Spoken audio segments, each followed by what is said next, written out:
Malara la Blanche était pour le moins intimidante. Elle faisait une tête de plus que le plus grand des fouisseurs et, avec sa peau si pâle qu'elle en était presque brillante, faisait l'effet d'un phare dans la nuit. Ses cheveux longs et raides lui arrivaient à la taille et ondulaient presque paresseusement à chacun de ses mouvements. D'une démarche presque féline, le visage neutre, elle fit quelques pas vers eux. Carlac, discrètement, poussa Ozinsef en avant. « Si vous commenciez par m'expliquer ce que vous faites ici, » demanda Malara de sa voix douce. « Alors, commença le médecin. On cherche un ami, Listal, et la piste mène jusqu'à chez vous. » En effet, il est passé ici il y a quelques jours. « Et vous pouvez nous dire où il est allé ?» Malara pencha doucement la tête sur le côté, comme si elle hésitait à répondre et les sondait avant de prendre sa décision. Son visage n'exprimait qu'un peu de curiosité et une patience infinie. En dessous, dans les ruines de l'ancienne cité. « C'est vachement grand, je suppose. Y a pas moyen d'avoir quelque chose d'un peu plus précis ?» demanda Carlac qui prenait confiance. « Qu'est-ce qu'il est allé faire là-bas » précisa le médecin. Il cherchait la seconde moitié d'un artefact qui l'intéressait tout particulièrement. Je lui ai indiqué où nous avions trouvé la première moitié. « Et c'était où ?» insista Ozinsef. « Qu'est-ce que je gagne à vous le dire ?» demanda Malara avec une petite touche d'amusement. Les trois visiteurs hésitèrent. Qu'avait-il à donner à cette femme ? Elle n'avait pas l'air d'avoir besoin d'argent ou de matériel. La reine des bas-fonds d'Azuria les laissa bafouiller quelques instants avant de les interrompre. « Tout ce qui est en bas est à moi, » souffla-t-elle. « Même Listal » demanda Ozinsef intrigué. « Listal ne vient pas d'en bas. »« D'accord, » dit Carlac. « Tout ce qu'on remontera est pour vous, c'est ça ?»« Oui, et j'attends de vous de l'honnêteté. Certains peuvent se montrer retors et... » commença Malara. « Ah non, pas moi je suis les muscles » l'interrompit Carlac avec une naïveté confondante. « Mais sinon c'est bizarre que quelqu'un de votre stature reste dans un endroit... comme ça ?» Ozinsef laissa la mutante discuter avec l'étrange et inquiétant personnage pour se pencher sur la jambe de Morgane. Il sortit son kit médical, toujours accroché à sa ceinture, et entreprit de désinfecter les plaies laissées par les chiens de Kral. La mécanicienne grimaça, mais aucune plainte ne franchit ses lèvres. « Cet endroit est parfait, » répondit Malara. « J'y ai trouvé une forme de paix. »« Ouais, c'est sûr que c'est calme, mais ça fait longtemps que vous êtes là ?»« 24 ans. »« Ah ouais, quand même. J'étais un peu né quand vous êtes arrivé. Vous avez fait quoi avant ?» Morgane eut un petit hoquet de douleur et fit les gros yeux au médecin qui s'acharnait sur sa jambe avec une certaine maladresse. « J'ai beaucoup voyagé, vécu de nombreuses vies à de nombreux endroits, côtoyé de nombreuses personnes. » Carlac se dévissait le cou pour regarder le visage de Malara, et une lueur d'admiration brillait dans ses yeux. Quel âge pouvait-elle bien avoir ? L'albinos à la silhouette presque reptilienne se glissa vers Morgane qui regardait son pansement d'un air dubitatif. Les rides d'expression creusées sur son visage en disaient long sur la douleur qu'elle ressentait encore. Malara la Blanche s'agenouilla auprès d'elle, riva ses yeux rouges presque brillants dans les siens et posa les mains sur sa jambe. La mécanicienne bondit en arrière en poussant un cri, mais les longs doigts fins ne la lâchèrent pas. Ils ne bougèrent pas d'un centimètre malgré la force impressionnante de Morgane. Malara, qui ne semblait pas faire le moindre effort pour résister aux ruades, lui fit un sourire un peu triste, qui la calma instantanément. Alors qu'elle s'attendait à de la douleur, voire pire, le contact des doigts était aussi léger que la caresse d'une algue bercée par le courant, et une étrange chaleur envahit rapidement sa jambe. Le médecin, au-delà de la vexation professionnelle, s'étonna de ce qu'il voyait. La reine des bas-fonds semblait utiliser la force Polaris. Du moins, c'était la seule chose qu'Ozinsef connaissait et qui pouvait avoir ce genre d'effet. Seulement, il n'avait jamais entendu parler de prêtres du Trident utilisant leur pouvoir pour soigner, et pourtant il ne doutait pas un instant que beaucoup d'entre eux l'auraient fait s'ils en avaient eu la possibilité. « Wouah !» s'émerveilla Carlac en voyant le soulagement sur le visage de Morgane. « C'est ça, la force Polaris ?» Oui, en effet, répondit doucement Malara en lâchant la mécanicienne et en retournant vers son trône. Et la mutante hésita un instant avant de se lancer. Et vous pourriez guérir une addiction. Une addiction pas volontaire, hein, forcée même, c'est pas ma faute, mais. Non, la coupa la reine des bas-fonds. Hélas, ce genre d'atteinte est autant mentale que physique, et je ne peux atteindre ces territoires. Je crains qu'il ne faille faire appel à des soins plus conventionnels. Mais tu ne manques pas de volonté et d'enthousiasme. Tu y arriveras. C'est déjà ce qu'on a commencé à faire, grommela Ozinsef un peu vexé. Et vous, ce pouvoir, d'où vient-il? Vous avez été lié au soleil noir? J'ai évité de me lier à qui que ce soit. La piraterie? Demanda Morgane. Je suppose que dans un sens. Peut-être, tout dépend de la définition. Malara la Blanche faisait preuve d'une étonnante patience avec leurs questions et leurs états d'âme, comme si le temps n'avait pour elle aucune espèce d'importance. Ah, d'ailleurs, se souvint soudainement Carlac. On a un truc à vous dire, vous n'êtes peut-être pas au courant. Un très léger sourire effleura les lèvres de la géante albinos, et elle pencha la tête sur le côté, à l'écoute. Il y a un nouveau monstre dans les océans, un truc mouse costaud, vraiment terrifiant. Il s'appelle l'Innommable, ce que j'ai toujours trouvé un peu ridicule d'ailleurs. Mais elle va raconter notre vie à tout le monde, souffla Ozinsef en levant les yeux au ciel. C'est une espèce de poulpe géant, mais géante chez géant, avec de l'ADN de Kraken, de Proteus et de Ternacette. Une vraie saloperie avec des pouvoirs psychiques suffisants pour rendre fou tout un équipage de frégates sans même toucher le navire. Carlac raconta l'histoire de Lénis et de sa création de fond en comble, dans les moindres détails, excepté les coordonnées de perdition. Vous m'avez, en effet, appris quelque chose, dit Malara. Était-ce un soupçon de surprise dans sa voix? J'avais bien senti l'émergence d'une nouvelle force, mais je n'en savais pas plus et je vous remercie de ces informations. On va y aller, maintenant, trancha Ozinsef. Il faut qu'on essaye de retrouver Listal, même s'il y a peu de chances qu'il soit en vie. En effet, c'est peu probable. Mais ce monde est plein de surprises. De sa démarche gracieuse et féline, Malara les guida. Elle contourna son trône et s'approcha d'une crevasse au fond de la pièce. Une large ouverture en forme de bouche s'était ouverte là, à la faveur d'un tremblement de terre, du passage d'un ver titan ou d'une explosion particulièrement violente. Morgane regardait l'ouverture d'un air un peu hésitant. Rentrer là-dedans ressemblait forcément à se jeter, très littéralement, dans la gueule d'une créature de cauchemar. « Il y a une échelle ?» demanda-t-elle. « Non, » répondit Malara. « Les fouisseurs et Listal se contentent d'escalader les parois. » Le médecin polarien fit la moue. C'était vrai que de nombreuses pierres et une végétation solide affleuraient des parois du gouffre, offrant de nombreuses prises, mais il n'était pas réputé pour ses prouesses en matière d'athlétisme. Qui a besoin de savoir escalader une falaise lorsque l'humanité vit cloîtrée dans des stations sous-marines? Sans compter sur la malchance légendaire de Morgane, qui allait se débrouiller pour poser le pied sur la seule pierre instable de ce foutu mur. Carlac évaluait la descente en sautillant et en s'étirant les épaules, un large sourire aux dents pointues éclairant son visage. Fit le médecin, tu vas nous assurer, hein, au cas où. Ok, si tu veux, fit la mutante en ouvrant leur sac pour y récupérer le matériel acheté au niveau -4. Roman fut le premier à descendre, bien attaché à une corde que la mutante tenait fermement. Il n'y avait aucun doute qu'elle pourrait le retenir s'il glissait, et il fit sa descente sans trop s'inquiéter et sans rencontrer le moindre problème. Pendant que ses deux amis descendaient l'une après l'autre, en laissant la corde accrochée en haut pour le retour, il étudia l'immense caverne dans laquelle il avait atterri. C'étaient effectivement les ruines d'une ancienne cité. À de nombreux endroits, la roche avait pris la place des matériaux de construction détruits à coups de torpilles ou sous les tapis de bombes lâchés par les navires bombardiers aujourd'hui interdits. Il ne restait que quelques pans de murs, quelques dalles, quelques panneaux de métaux dévorés par la rouille, comme disposés aléatoirement et recouverts de champignons épais et denses, presque autant que du vrai bois. « Ça doit être ça qui brûle dans leur brasero », remarqua Morgane. « Avançons », murmura le médecin qui n'osait pas parler trop fort.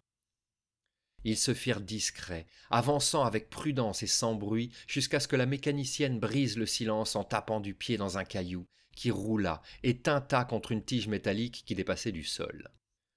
Prends un peu d'avance, lui dit Ozinsef. On reste derrière et on te couvre. Ça va pas la tête?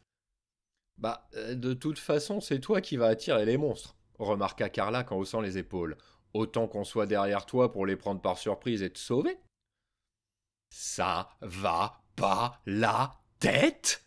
Répéta Morgane en détachant bien chaque mot. Cela prit 10 minutes, mais ils finirent par la convaincre. Ou plutôt à marcher suffisamment lentement pour ne pas lui laisser le choix.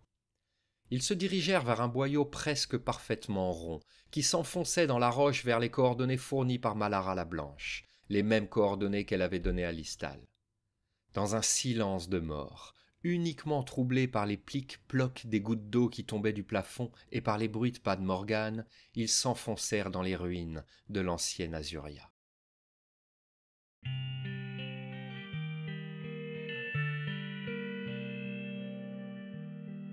« Tu vois des empreintes ?» demanda Ozinsef. Morgane était penché sur le sol, essayant de repérer les traces du passage de Listal. Il y avait 2 tunnels presque parallèles qu'elle n'arrivait pas à départager. Ouais, plein en fait. Les fouisseurs doivent passer par là régulièrement. Non, mais suivez-moi, c'est pas si compliqué, dit Carlac. Suffit de garder en tête le chemin qu'on a déjà parcouru, et comme on sait où on va... La mutante s'engagea dans l'un des tunnels d'un pas volontaire. Romane prit le temps de graver un signe sur le mur avant de la suivre, et ils marchèrent 10 bonnes minutes dans une large galerie parfaitement ronde. Un grondement sourd monta soudain du sol, un bruit terrible provenant de partout à la fois, si grave et si profond qu'ils l'entendirent avec les tripes autant qu'avec les oreilles. Le sol se mit à trembler, doucement au départ et rapidement de plus en plus fort. « Merde, courez !» cria Ozinsef. Ils ne se le firent pas dire 2 fois. Ils se précipitèrent en avant, essayant de maintenir leur lampe suffisamment stable pour voir où ils mettaient les pieds, alors que le sol de plus en plus traître manquait de les faire tomber à chaque pas. Un bruit d'éboulement derrière eux. Des rochers se détachaient du plafond et commençaient à tomber au sol, soulevant de la poussière qui envahissait le couloir et leur bloquait la vue. « Putain, c'est quoi ça ?» s'exclama soudain Carlac en rebondissant contre une paroi après une secousse particulièrement violente. Une silhouette humanoïde mais courbée en avant, aux bras touchant presque par terre, s'était découpée un instant au bout du tunnel avant de disparaître. « Un problème après l'autre !» lui répondit Morgane. « Pour l'instant, cours !» Ils débouchèrent dans une petite grotte de laquelle partaient 2 passages plus étroits. Le sol tremblait toujours, et Carlac évalua leur position au jugé, le plus rapidement possible. « Le tunnel de droite !» cria-t-elle. À peine avait-elle fini sa phrase qu'un énorme rocher s'effondrait à l'entrée de la galerie qu'elle avait désignée, rapidement suivi par une multitude de pierres et de poussières qui bouchèrent le chemin en un rien de temps. « Suite gauche, il est bien aussi !» affirma la mutante en se précipitant dans le dernier passage. Ils coururent en priant pour que le plafond ne leur tombe pas sur le crâne, et les tremblements se calmèrent enfin. « C'était quoi ça ?» s'exclama Morgane. « Un tremblement de terre ?» « Probablement pas, » répondit Ozinsef. « Pas ici. Par contre, tous ces tunnels parfaitement ronds, on est sur le territoire de Vertitan, et je crois qu'il y en a un qui vient de passer pas loin. »« Tant qu'il revient pas ?» maugréa Carlac. « Stop !» Elle avait crié en écartant les bras pour bloquer le passage à ses amis. Ils étaient debout sur une corniche, 3 ou 4 mètres devant une fosse remplie d'eau, et personne n'avait envie de plonger. En face d'eux, à peu près à la même hauteur, se trouvait un autre passage. Étant donné que les tunnels derrière eux s'étaient effondrés, ils n'avaient pas d'autre choix que de traverser. « Vous voyez quelque chose ?» demanda Morgane. « Non, rien, mais éteignez les lampes, je vais essayer avec les lunettes de vision nocturne. » La mécanicienne blanchit violemment, mais s'exécuta. Ils se retrouvèrent dans le noir le plus total, celui où dansent les illusions, celui que votre imagination peuple de halos de lumière pastel à peine discernables et de mouvements furtifs à la limite du champ de vision. Un noir si intense que vous vous demandez si vous verrez un jour à nouveau, ou si vous êtes définitivement devenu aveugle. Les oreilles se tendirent à l'extrême pour compenser, et le moindre insecte courant dans les ténèbres se mit à faire un bruit de pain rassis que l'on écrase entre ses doigts. Morgane commença à hyperventiler et Carlac lui posa une main amicale sur l'épaule pour essayer, en vain, de la calmer. La jeune femme se retrouvait à nouveau dans son armure de plongée en panne, environnée de ténèbres, incapable du moindre mouvement, totalement vulnérable, et en prise avec une murène géante qui frappait son casque encore et encore. Dans son souvenir revécu, la créature était encore plus grosse que dans la réalité, et la visière de son casque fendait un peu plus à chaque coup. Le visage presque humain de la murène riait de sa terreur. Ses yeux rouges comme des braises brûlaient son âme. Son corps visqueux rentrait dans l'armure, s'enroulait autour de son visage, l'empêchait de respirer. Morgane ouvrit la bouche pour hurler. Et la lumière se ralluma, éclairant le visage austère de Zinsef qui ne s'était rendu compte de rien ou qui s'en fichait éperdument. « Il vaut mieux pas qu'on plonge, » maugréa-t-il. « Il y a une anémone géante au fond. »« Ah, géante comment ?» demanda Carlac pendant que Morgane reprenait son souffle. « Ben, j'ai jeté un bout de barre nutritionnelle dans l'eau. Le tentacule qui l'a attrapé faisait bien 50 cm de diamètre. Une anémone a au moins 30 de ces tentacules. Elle doit faire la moitié de la taille de la fosse, au moins. »« Merde, » répondit simplement la mutante. « Bon, je vais passer avec la deuxième corde et vous l'accrocher là-bas pour que vous me rejoigniez. »« Hein ?» s'exclama Morgane. « Mais tu vas passer comment ?»« Bah, en grimpant, pardi. » Et sans attendre, Carlac s'accrocha une corde autour de la taille, donna l'autre bout au médecin polarien et entreprit de faire le tour de la fosse en s'accrochant au mur. Ozinsef et Morgane retenaient leur respiration en la regardant faire, mais la mutante ne sembla pas peiner particulièrement. Au milieu de la traversée, son pied ripa sur une prise moins solide que prévu, mais elle se rattrapa avec une dextérité impressionnante pour quelqu'un de sa carrure. En une poignée de minutes, elle fut de l'autre côté et accrocha la corde à un gros stalagmite. « Allez, hop hop, faut qu'on retrouve Listal, je vous rappelle !» leur cria-t-elle avec un sourire victorieux.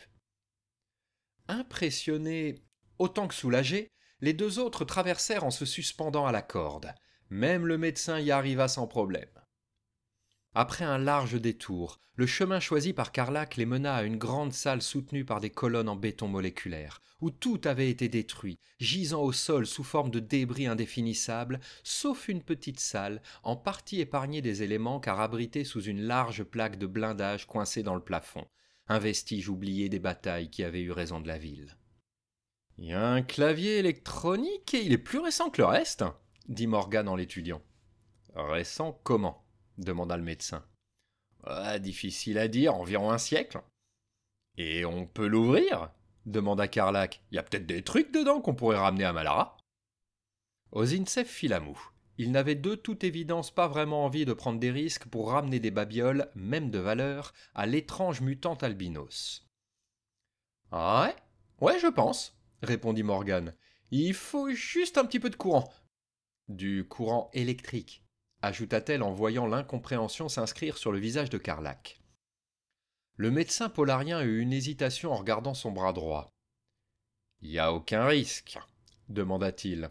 « Bah non, il me faut 5 volts en continu, c'est un courant de commande. Tant que tu me le dérives de ton alimentation et pas direct d'un circuit électronique, même un court-circuit ne provoquera rien d'autre qu'un petit coup de chaud. »« À tes souhaits ?»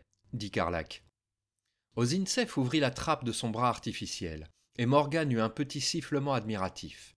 Elle l'avait déjà vu, mais la technologie cybernétique de l'Alliance polaire ne cessait de l'impressionner. Elle attrapa le petit câble que lui tendit son ami.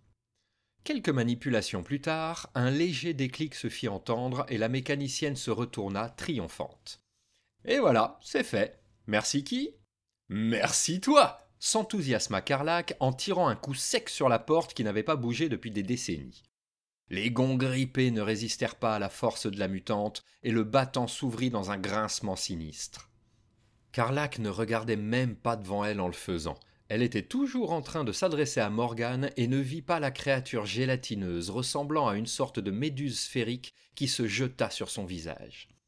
Le contact mouillé et frais n'était pas désagréable pendant les 2 premières secondes. Puis l'acide commença à faire son effet et la mutante jura comme un charretier en essayant d'arracher le blob visqueux qui s'étendait sur son crâne et sur le côté gauche de son visage. Sa peau épaisse et granuleuse encaissait les dommages mieux que ne l'aurait fait celle de n'importe qui d'autre, mais cela ne durerait pas.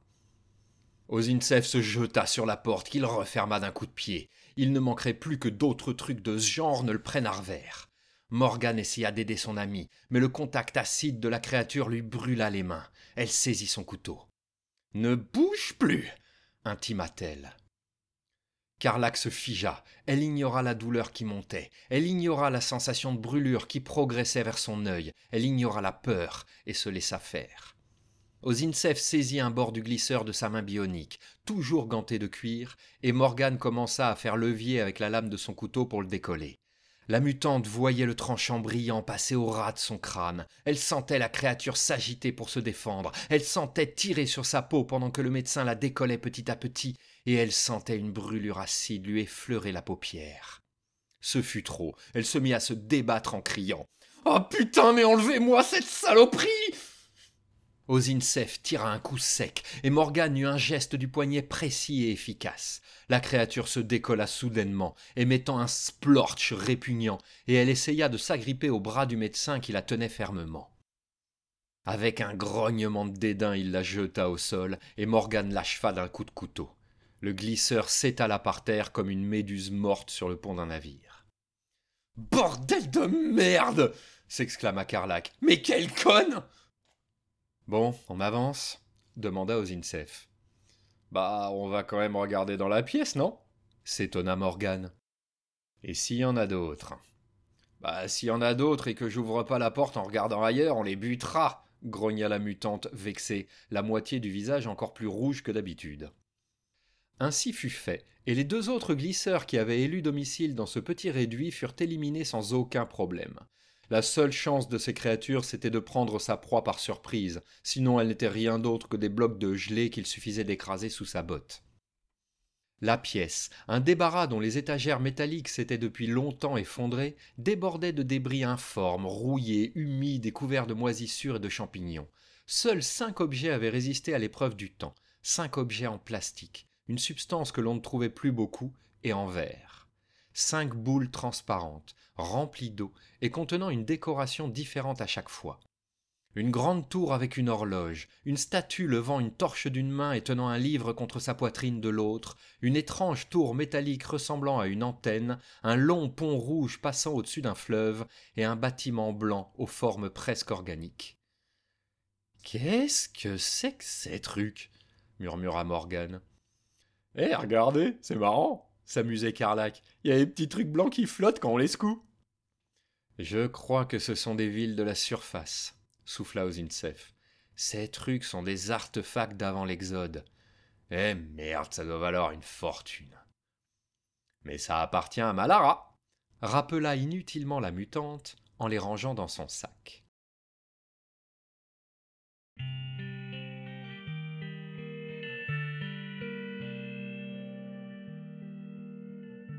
Cela faisait 4 heures qu'ils erraient, visiblement au hasard, sans réussir à se rapprocher des coordonnées fournies par Malara la Blanche, et ils s'étaient retrouvés devant un passage étroit par lequel ils avaient dû se faufiler.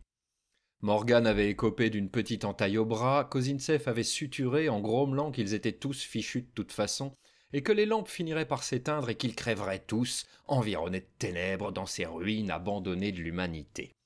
En bref, ils n'étaient pas dans l'un de ces bons jours.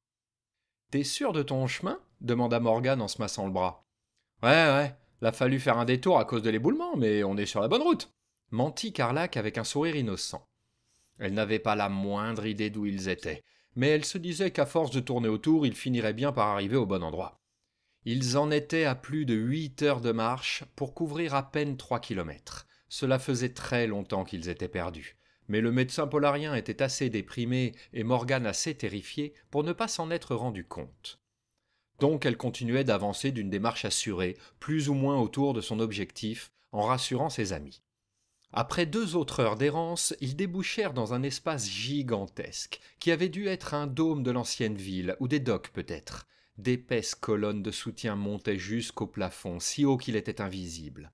Des structures à moitié effondrées se chevauchaient et se mélangeaient en formant un chaos architectural difficile à appréhender. Et il était impossible d'estimer la taille de cette caverne dont les limites se perdaient dans le noir et les débris. Carlac poussa une petite exclamation de satisfaction. C'était si elle ne se trompait pas à nouveau, dans cette zone que s'était rendue Listal. Elle ouvrait la bouche pour prévenir ses amis lorsqu'une créature surgit des ténèbres fonça droit sur elle. Le monstre courait sur 2 courtes pattes et avait de longs bras qui pendaient jusqu'au sol. Sa tête évoquait celle d'un poisson à large mâchoire remplie de dents tranchantes. C'était un félorme et il n'était pas seul. Il venait de tomber dans une embuscade. Derrière celui qui chargeait, Karlach vit 4 autres créatures identiques sortir de leur cachette pour se jeter sur elle et ses amis. Sur des promontoires rocheux, d'anciens murs ou des structures effondrées, 2 autres s'apprêtaient à sauter. D'un geste désinvolte, elle décrocha la lourde hache de son dos et colla un large coup en arc de cercle sur le félorme qui lui sautait dessus. La créature fut cueillie en plein vol par le tranchant de l'arme qui le coupa tout net en 2. Les 2 moitiés tombèrent de part et d'autre de la mutante qui poussa un rugissement qui résonna dans l'immense caverne comme un corps de guerre ancestral. Les félormes en face d'elle se figèrent. Karlach eut un petit sourire carnassier et chargea à son tour. Le suivant vit son crâne fendu en 2 par un autre coup de hache, pendant qu'Ozinsef et Morgane commençaient à ouvrir le feu. Les 2 créatures en hauteur sautèrent sur les tireurs, et la mécanicienne encaissa un coup qui traça une longue balafre sur son bras gauche. Les griffes de leurs adversaires étaient particulièrement acérées, et la blessure saignait abondamment. Mais il ne fallait pas faiblir, d'autres venaient encore. Elle tira sur la créature qui l'attaquait, mais la douleur à son bras lui fit manquer sa cible. Ozinsef, pendant ce temps, vidait un chargeur dans le ventre d'un félorme qui venait de lui lacérer la cuisse. Karlach faisait face à 2 adversaires. Elle esquiva le premier coup, mais le second l'atteignit dans le dos, et elle poussa un cri chargé de colère en se retournant. Sa hache traça une large courbe, brillante dans la lumière des torches, qui décolla proprement la tête de son agresseur. Morgane sombrait sous les assauts d'un félorme. Elle se protégeait du mieux qu'elle pouvait avec son arme, mais Ozinsef dut foncer à son secours pour la débarrasser de la créature qui la maintenait à terre en la rouant de coups. Il poussa le monstre du pied, et la mécanicienne put enfin aligner un tir et fit sauter le crâne du monstre.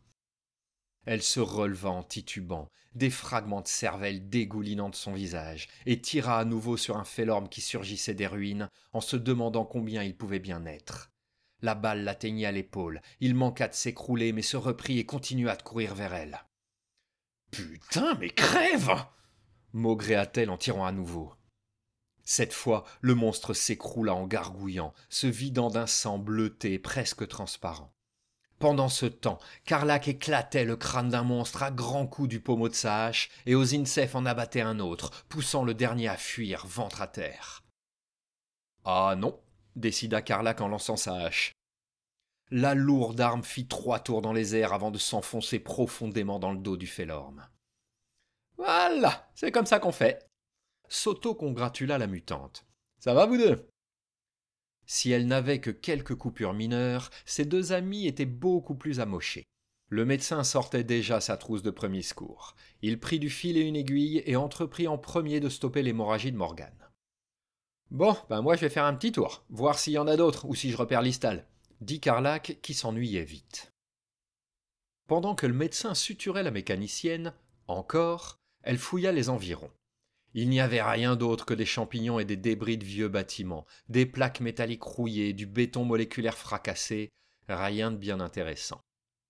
Karlach soupirait lorsqu'elle entendit enfin quelque chose de différent. Entre les bruits des gouttes d'eau qui tombaient du plafond et les soupirs des courants d'air qui circulaient entre les tunnels creusés par les vers-titans, elle percevait un gémissement lointain. Elle dégageait un passage étroit sous un mur effondré lorsque les 2 autres la rejoignirent. « T'as trouvé un truc ?»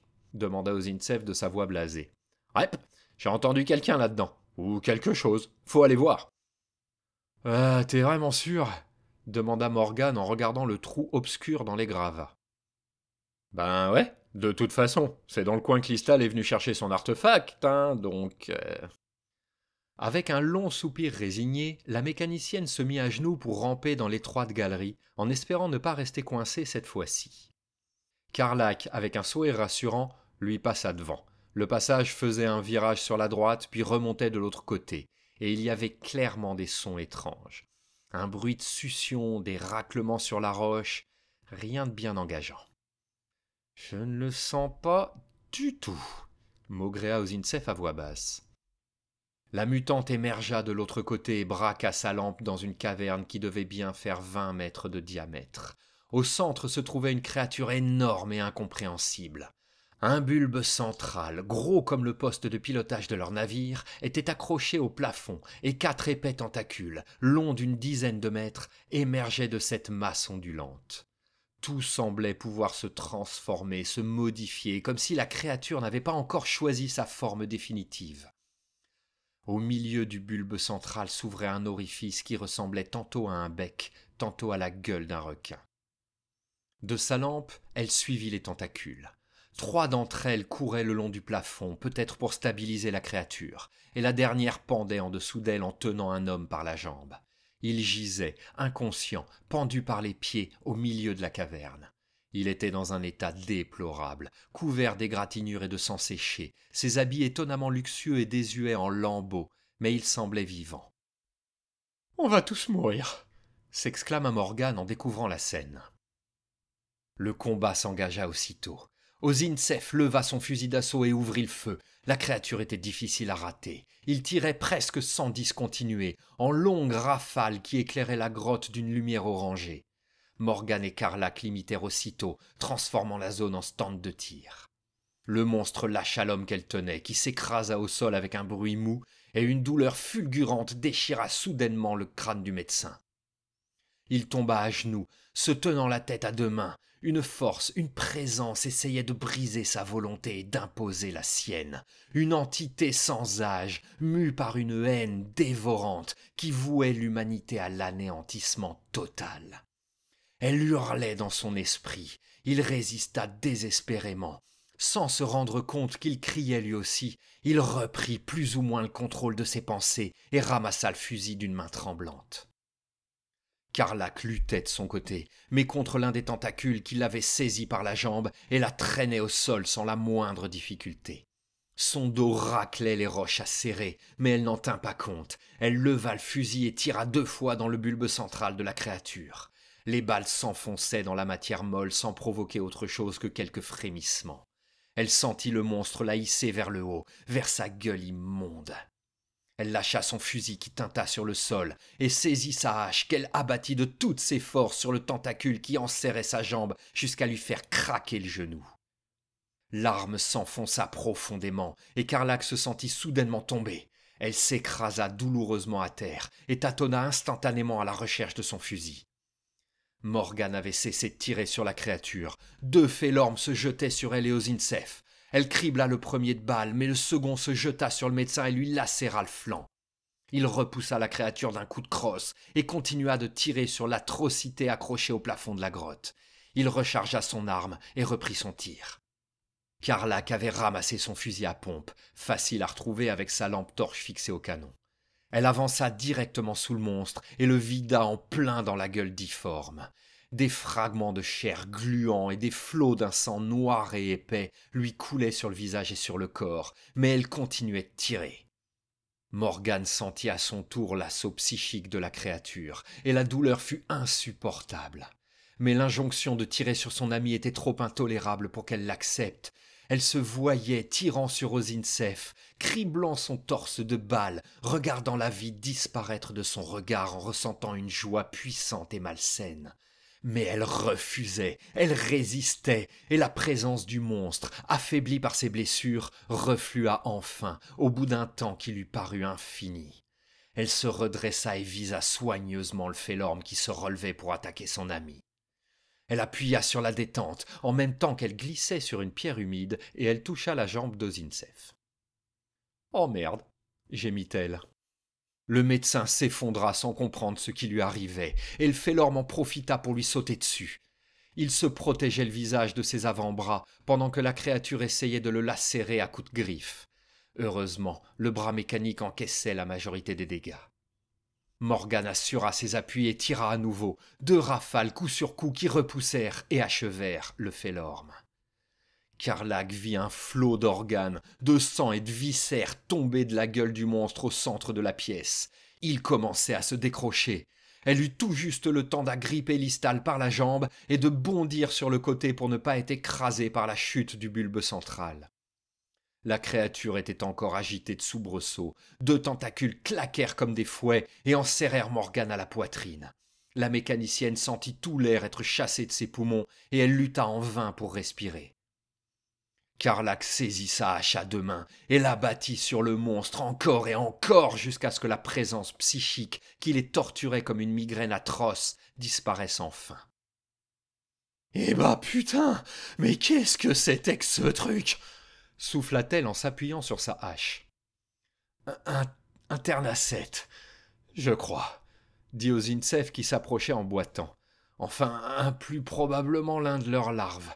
Les adultes sont beaucoup, beaucoup plus gros que ça. On a affronté un rejeton ternacette. Et c'est déjà pas mal.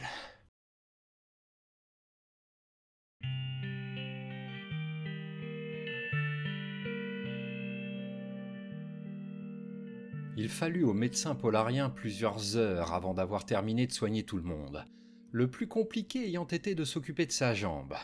Morgane, en quête d'une forme de rédemption, l'avait aidé à recoudre la plaie.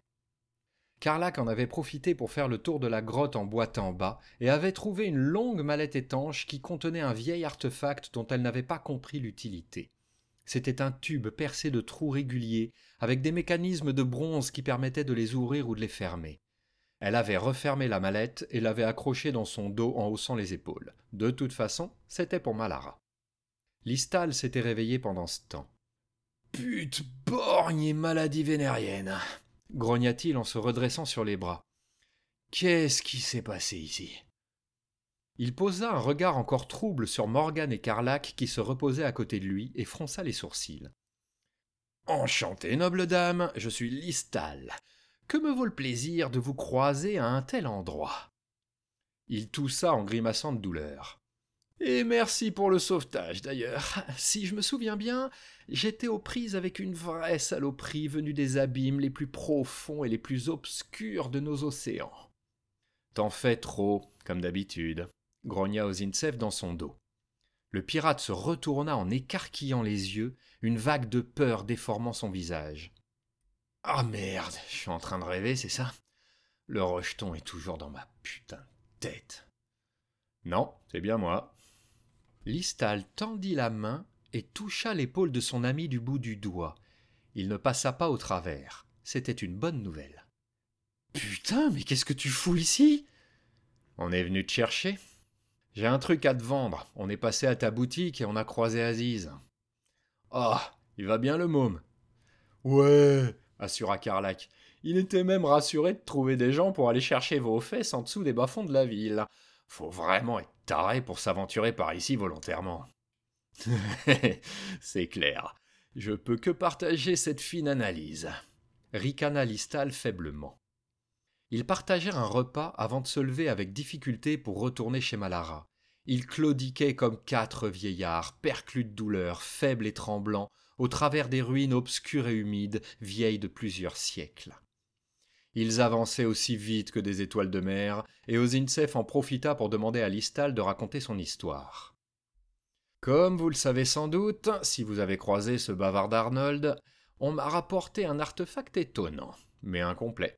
Je suis donc descendu jusqu'ici pour le trouver, et je l'ai trouvé. » Il tapota la poche de sa veste déchirée qui arborait un renflement lourd. 2 demi-sphères, vous vous doutez bien que je n'ai pas résisté à la tentation de les assembler. Je suis assez mauvais pour résister aux tentations. Il lança un clin d'œil espiègle à Morgane. 10 minutes plus tard, une bonne centaine de félormes me tombaient sur le blaire, et après un combat épique qui vit mourir la plupart de ces créatures... Ouais, au moins, ouais, grogna Ozintsev. Je finis par succomber sous le nombre. Et la suite, vous la connaissez. Il y a un géranium des profondeurs en gestation qui a décidé de faire de moi sa marionnette. Et qui y serait arrivé sans votre intervention? Je réitère mes remerciements.